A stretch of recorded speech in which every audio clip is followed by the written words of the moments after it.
We're going to talk about the impact of immigration on the election, and in particular, the loss of jobs to immigrants.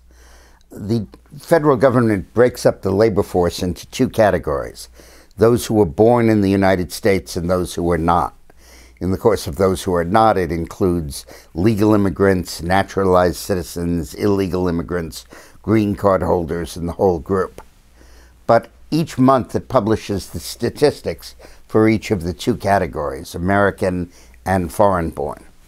And it was fascinating. In August, whereas the economy as a whole stood relatively still, 650,000 fewer native-born Americans had jobs than the month before, in 1 month, and 650,000 more foreign-born Americans had jobs than in the previous month.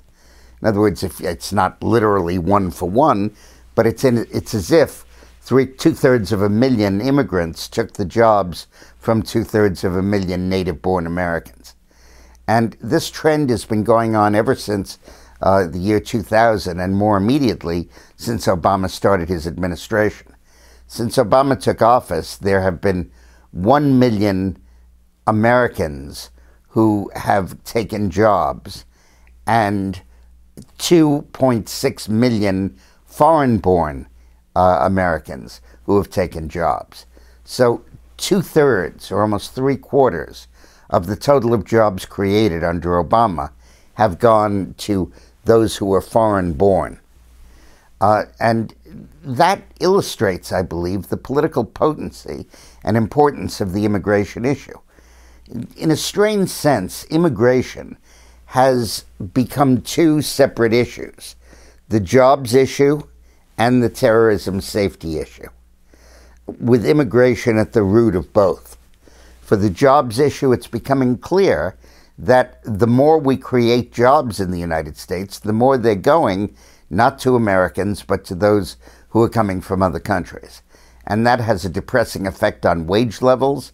It means that American native-born people can't get the incomes that they want because there's a constant depressing effect of wages with this competition between native-born Americans and those who are not born here.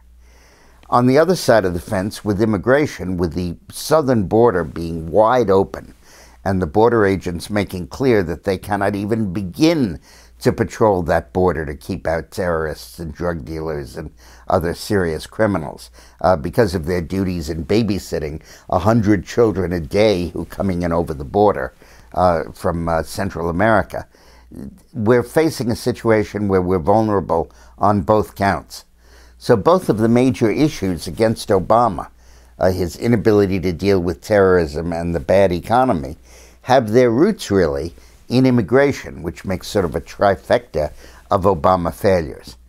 Now, in doing this, I do not in any way mean to say that those who are naturalized citizens are any less Americans than native-born. God knows they are even more so because they chose to come here and they chose to switch their allegiance to this country and to love it. And also, those who've come here legally and who hold green cards, bless you, you played by the rules and you followed a path trod by our ancestors.